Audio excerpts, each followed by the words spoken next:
Assalamualaikum warahmatullahi wabarakatuh. Ketemu lagi di channel YouTube saya. Gimana kabarnya? Semoga selalu sehat ya.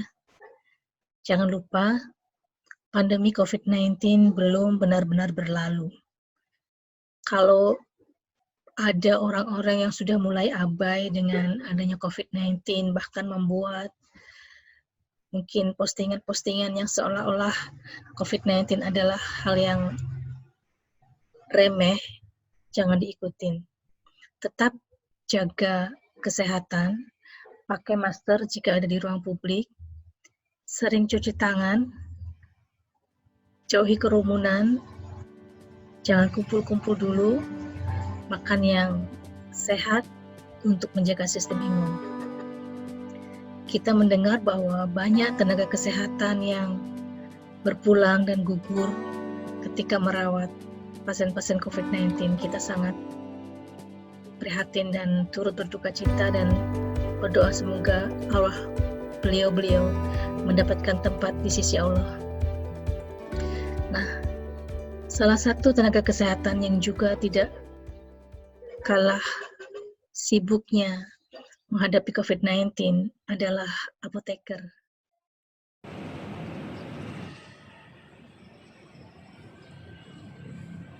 Formasi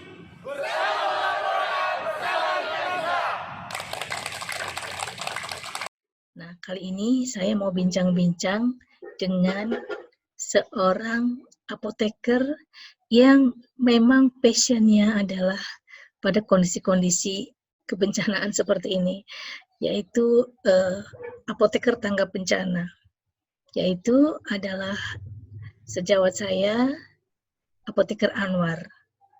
Saya akan berbincang-bincang dengan dia. Saat ini sudah 4 bulan, Mas Anwar ini bekerja di rumah sakit darurat Wisma Atlet yang memang didedikasikan untuk merawat pasien-pasien COVID ya di Jakarta.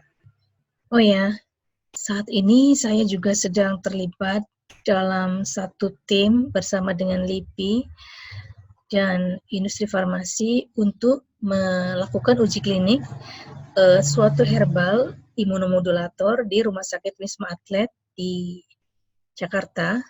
Dan Mas Anwar ini menjadi salah satu apoteker yang juga termasuk dalam tim tersebut karena di sana obat-obatan untuk COVID-19 maupun juga obat-obat uji disiapkan oleh apoteker. Ya, saya mulai dulu ya. Assalamualaikum semuanya. Waalaikumsalam. Wow, tanahnya serem ya di situ. Iya, Jakarta. iya. Sedang pada apa nih? Perawat Ella.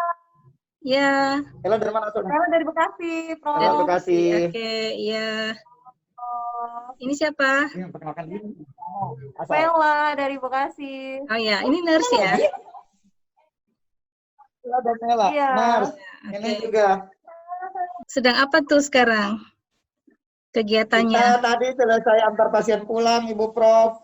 Oke, Ini lagi bikin laporan. Sekarang kita laporan. oke, ya. Nars Sumuk Ella nggak tuh sama pakai? Dr. Ruth lagi sibuk bikin laporan. Oke, Kita lagi santai. ya. Kita juga sih. Rasanya sumuk nggak tuh pakai APD Mas Anwar? Oh iya, panas. Panas. Iya. Join apa? Mana? Ya, oke. Kita udah terkoneksi dengan teman-teman di Rumah Sakit Wisma Atlet di Jakarta. Jadi saya pengen bincang-bincang dengan teman-teman yang ada di sana. Di sini sudah ada Mas Anwar ya. Mas Anwar adalah apoteker di Rumah Sakit Wisma Atlet yang memang beliau udah lama menjadi apoteker tanggap bencana. Betul ya Mas Anwar ya? Iya, Ibu Prof. Ya, boleh saya tanya-tanya sedikit nih Mas Anwar, karena ini biar terutama buat teman-teman apoteker mungkin pengen tahu nih kenapa Mas Anwar tertarik untuk menjadi apoteker tanggap bencana dan sekarang salah satunya mengabdikan diri di Rumah Sakit Wisma Atlet. Kan serem itu, berisiko untuk terinfeksi. Gimana Mas Anwar? Ya, Ibu Prof. Pertama itu Sa- Nanti ganti-gantian ya, Iya, Prof. nanti Soalnya slide gantian. biar Iya, sama Ner sama dokter juga. iya, iya, iya. Ya, pertama saya terinspirasi itu dari lagu Himne IAI yang ada baitnya itu, jadikan hadirmu jati dirimu, tegakkan cita kemanusiaan. Nah, itu di Himne IAI itu kan ada eh, kalimat yang kayak gitu, Prof. Jadi dari pas kita sumpah apoteker itu, lagu itu dinyanyikan itu pas dengar kata itu tuh kayaknya kayak merinding gitu. Kalau ilmu kita itu kita ternyata bisa aplikasikannya ke masyarakat. Nah, terus saya tertarik ke daerah bencana itu pertama dari bencana Lombok, habis dari Lombok, terus ke Palu, habis dari Palu Banten, dari Banten itu beruntun tuh ke Papua, Jakarta, banjir dan kebakaran, terus ke Maluku juga pernah, habis itu ke banjir Bogor, habis itu ke sini. Ya. Habis Ini itu, pasti adrenalinnya tinggi terus ya, Mas Anwar. Selalu menghadapi risiko-risiko. Gimana nih persiapannya? persiapannya pertama niat untuk aku jadi relawan itu niatnya murni membantu orang kayak gitu pertama. Terus minta izin orang tua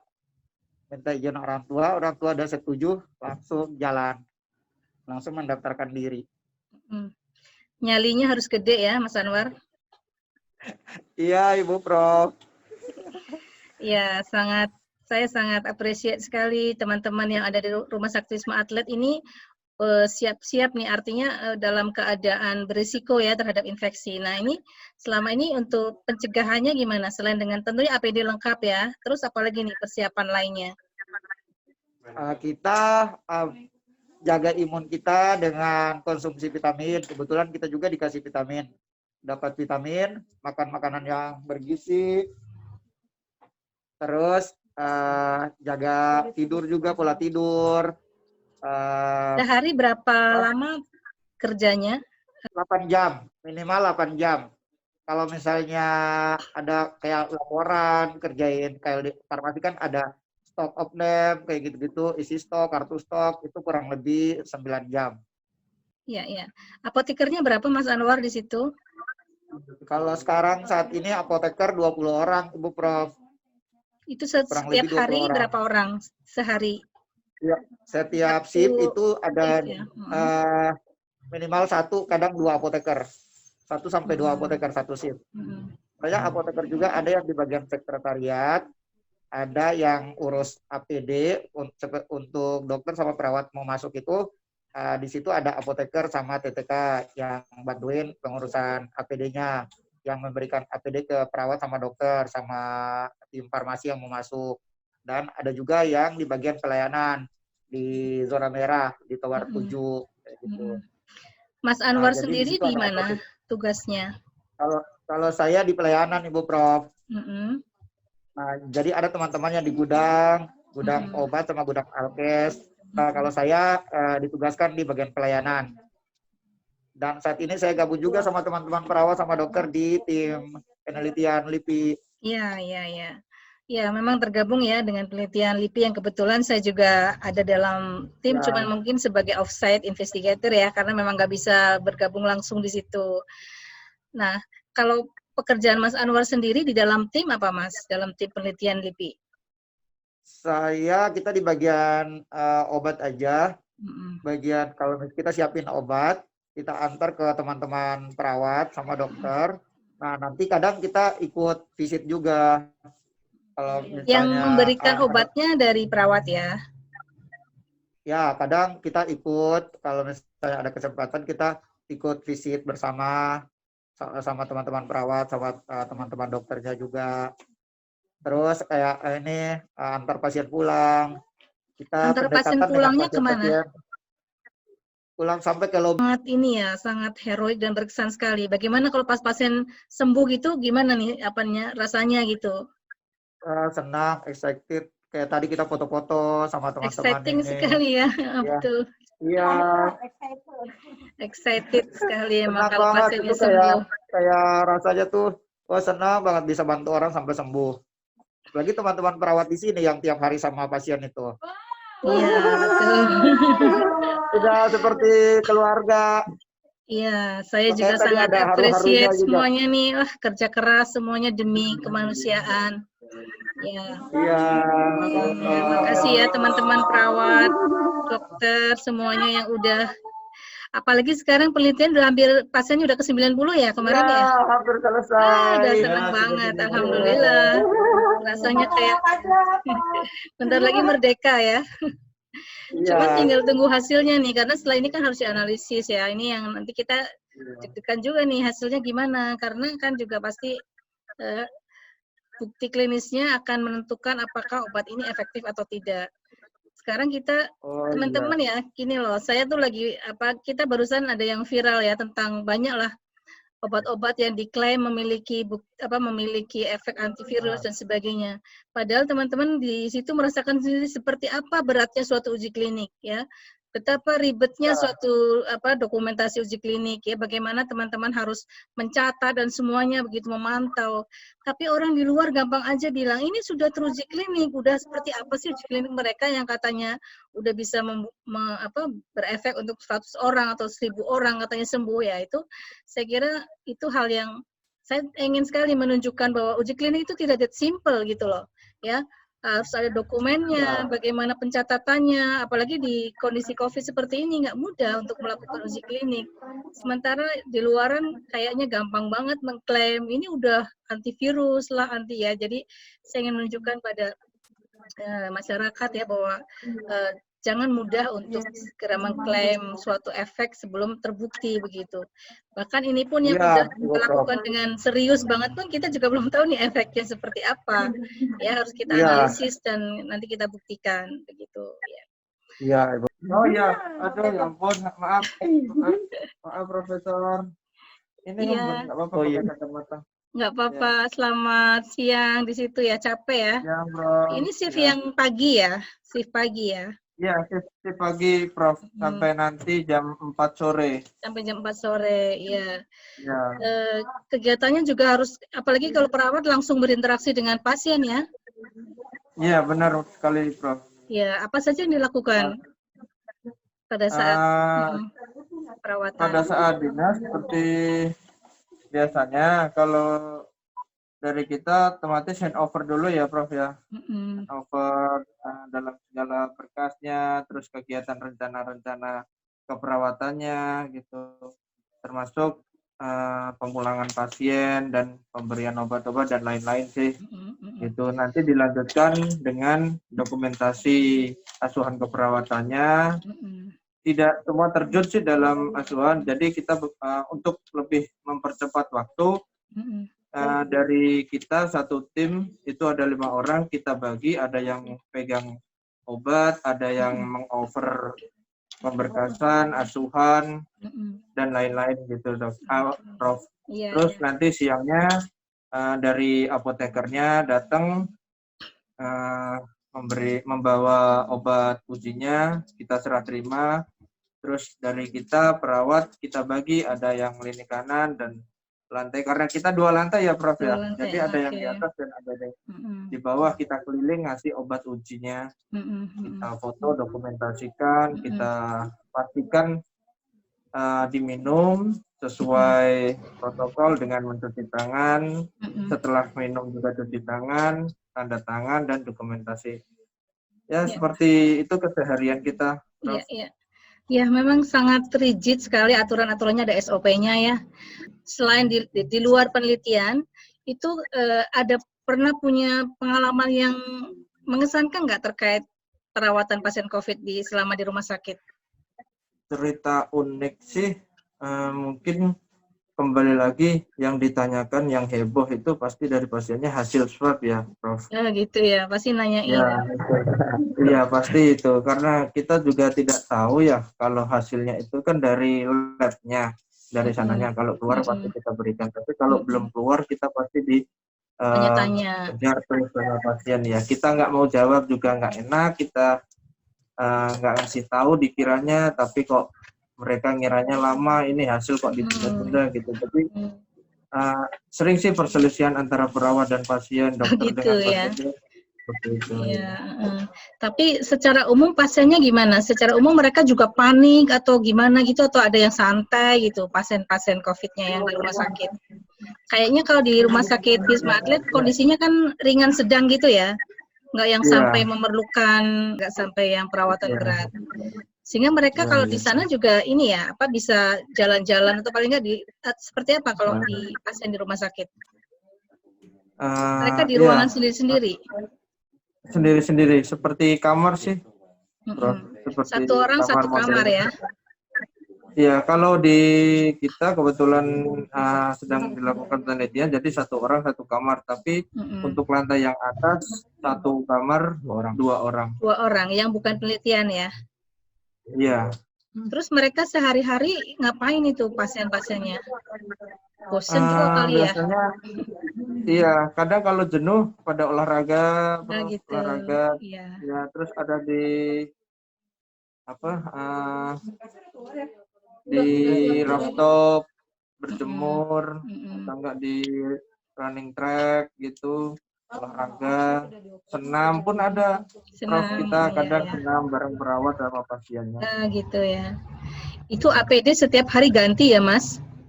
Setiap hari. Ya. Itu nanti kalau udah selesai terus dibuang atau diapain tuh? Dibuang. Bakar. Ada caranya sendiri ya untuk membuangnya ya? Iya. Itu sehari memakai APD berapa lama? Satu hari? Berapa jam? 8 sampai 9 jam. Kalau dari jam dinasnya kan 8 jam, Prof. Tapi kita bisa lebih ditambah dengan proses handover, terus proses pekerjaan yang mungkin belum selesai, terus dari segala selama masih di situ harus pakai terus ya. Terus kalau kayak misalnya, ini mohon maaf bisa kepengin pipis gitu gimana tuh, harus dibuka? Enggak, kita disediakan ada pampers. Terus kayak mau sholat gitu gimana? Itu kalau sholat ya Bismillah aja, kita kayak tayamum gitu. Kalau di farmasi kita ada ruangan untuk sholat. Kalau di farmasi ada ruangan. Tapi harus dibuka. Satu ruangan itu sebenarnya. Harus dibuka nggak Ya, bedanya? kita sudah wudhu dari luar, dari sebelum masuk. Kita sudah wudhu. Ya, memang saya kira kalau kita yang niat aja sih. Iya, betul. Artinya gini loh, masyarakat itu kadang-kadang suka meremehkan ya, corona lah, COVID lah. Padahal teman-teman yang ada di dalam begitu besar perjuangannya gitu loh untuk bisa merawat dan jadi saya kira kadang saya suka miris gitu loh sama orang-orang yang kayaknya cuek atau abai gitu ya, padahal yang di dalam setengah mati untuk memperjuangkan dan menjalaninya itu ya untuk bisa memberikan perawatan yang terbaik gitu ya. Saya kira saya sangat terima kasih sekali buat teman-teman perawat, apoteker, dokter ya juga dan semuanya yang di garda depan ini yang paling beresiko untuk terkena, tetapi ya mudah-mudahan semuanya teman-teman selalu dalam keadaan sehat dan dilindungi Allah SWT. Ya. Terima kasih, Prof. Iya, terima kasih ya semuanya ya. Ini ada Dokter Ruth, Prof. Siang, Prof. Gimana Dok? Iya. Pasti sibuk juga ya Dok. Iya, Prof, lumayan. Tapi sekarang udah subjek ujinya udah tinggal 18 sih, Dok. 16. Jadi lebih santai sih, Dok. Tapi pasien umumnya pasien umumnya banyak juga sih. Makin meningkat nggak sih di Jakarta pasiennya? Meningkat, Prof. Wah, meningkat. Jujur meningkat sekali dibandingkan dengan waktu masih PSBB masih ketat, itu jauh sangat meningkat, Dok. Kayak Prof, ya. Iya, itulah yang kadang-kadang kita sedih juga di masyarakat mulai abai, udah banyak kumpul-kumpul, udah banyak yang nggak pakai masker di jalan gitu loh. Saya kadang-kadang sedihnya ngelihat teman-teman yang nakes nih udah setengah mati harus menjaga kayak gitu, tapi yang di luaran santai ya. Jadi mudah-mudahan dengan ini bisa teman-teman bisa di luar bisa lihat ya betapa perjuangannya para tenaga kesehatan untuk merawat pasien COVID yang mudah-mudahan nggak nambah lagi. Semoga segera berakhir pandeminya, insya Allah. Ya, Amin. Amin.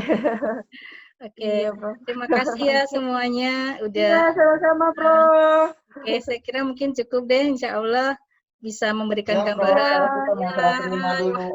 Oke, ini ya. Ini siapa nih apoteker? Oh, ini Mas Anwar. Ya, Itu harus dikasih nama ya. Bajunya harus dikasih ya, nama supaya dikasih kelihatan nama. ini Jadi siapa kita siapanya. semua ada namanya, Prof. Belakang. Ya. Nah, ini karena pasien mau pulang, jadi kita kasih semangat pasiennya biar dia nggak Oh, nangis. ya. Soalnya sudah akrab. Semangat. Ini dibikinin pasien, Prof. Ini dibikinin pasien. Oh, Nah, ada dokter Ruth keren. juga. Ya. Ini dokter Ruth, jadi kita Oke. tahu kalau ini dokter. Ini, Iya. ini. Oh, ini yang bikin Ini ini ya, yang bikin film Iya. bukan? Kayak saya juga ada. Iya Dok. Prof, ini yang bikin film ini. Keren loh Ini filmnya. Iya. Bisa jadi YouTuber nanti. Iya, Oke ya, Prof. makasih Mohon semuanya doakan ya kami teman-teman Prof. ya. Assalamualaikum warahmatullahi Doakan ya, Prof. wabarakatuh. Mohon Sehat-sehat supportnya semuanya juga ya. tiap saat. Ya, Amin. sehat-sehat ya. Oke. Nah, demikian tadi ngobrol-ngobrol saya dengan teman-teman apoteker, dokter maupun juga perawat yang ada di Rumah Sakit Darurat Wisma Atlet. Cuplikan kegiatan mereka di dalam uji klinik ya. Kebetulan kita bersama-sama sedang ada dalam uji klinik suatu obat herbal untuk imunomodulator dipimpin oleh teman-teman dari LIPI. Nah, ini tadi sekilas tentang pengalaman mereka.